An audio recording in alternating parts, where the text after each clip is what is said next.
جدا ہائے حسن عسکری ہو گئے ہم سے جدا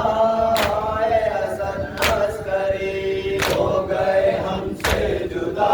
ہائے حسن عسکری ظلم نے کر دی جفا تم کو زہر دے دیا ظلم نے کر دی جفا تم کو زہر دے دیا ظلم نے کر دی جفا تم کو زہر دے دیا ظلم نے کر دی جفا تم کو زہر دے دیا تم سے یہ دھوکا کیا ہائے حسن عسکری ہو گئے ہم سے جدا ہائے حسن عسکری ہو گئے ہم سے جدا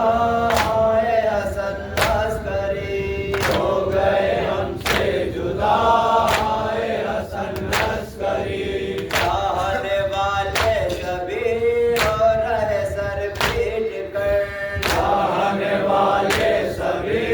ہو رہے سر پیٹ کر چاہنے والے سبھی ہو رہے سر پیٹ کر چاہنے والے سبھی ہو رہے سر پیٹ کر ہے بڑی غم کی فضا ہائے حسن عسکری ہو گئے ہم سے جدا ہائے حسن عسکری ہو گئے ہم سے جدا ہائے حسن عسکری ہو گئے ہم سے جدا ہائے حسن عسکری رو رہے ہیں ماتمیں اٹھ رہا تابوت ہے رو رہے ہیں ماتمیں اٹھ رہا تابوت ہے رو رہے ہیں ماتمیں اٹھ رہا تابوت ہے رو رہے ہیں ماتمیں اٹھ رہا تابوت ہے رب پہنو صدا ہائے حسن عسکری ہو گئے ہم سے جدا ہائے حسن عسکری ہو گئے ہم سے جدا ہائے حسن عسکری ہو گئے ہم سے جدا ہائے حسن عسکری اپنے بھی سب رو رہے غیر بھی سب رو رہے اپنے بھی سب رو رہے غیر بھی سب رو رہے اپنے بھی سب رو رہے غیر بھی سب رو رہے اپنے بھی سب رو رہے غیر بھی سب رو رہے شاہ و غدا ہائے حسن عسکری ہو گئے ہم سے جدا ہائے حسن عسکری ہو گئے ہم سے جدا ہائے حسن عسکری ہو گئے ہم سے جدا ہائے حسن عسکری عشق بہاتا رضا اور یہ اظہار بھی عشق بہاتا رضا اور یہ اظہار بھی عشق بہاتا رضا اور یہ اظہار بھی عشق بہاتا رضا اور یہ اظہار بھی دے رہے دونوں صدا ہائے حسن عسکری ہو گئے ہم سے جدا ہائے حسن عسکری ہو گئے ہم سے جدا ہائے حسن عسکری ہو گئے ہم سے جدا ہائے حسن عسکری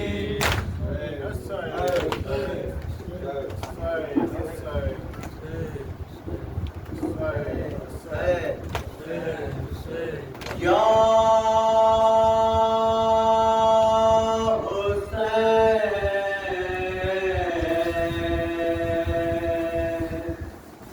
یا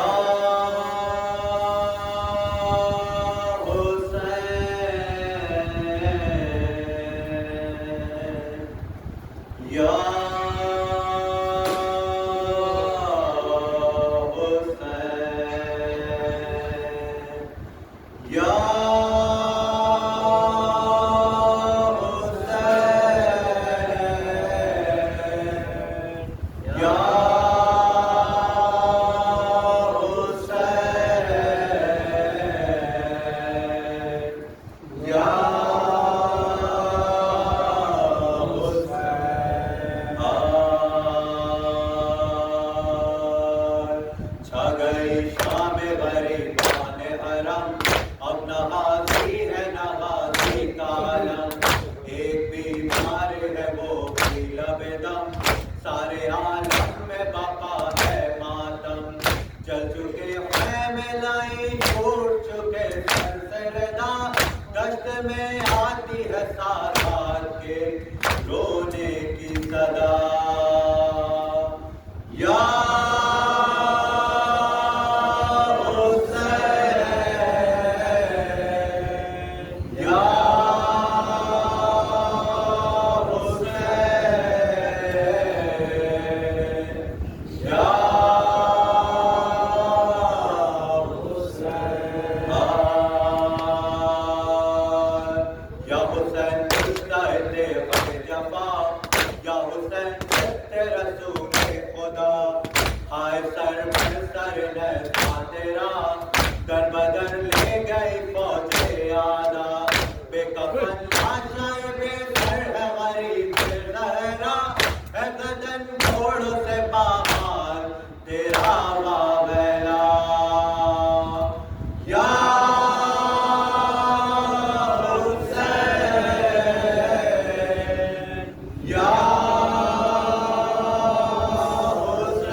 بشارت دوں گی یا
Hey!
حسینیت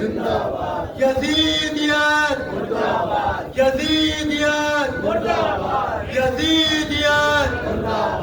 نعرہ حیدری آواز بلند نعرہ سلوات کرنے میں کے لیے ہوگی لہٰذا آپ تمام اللہ سے گزارش ہے کہ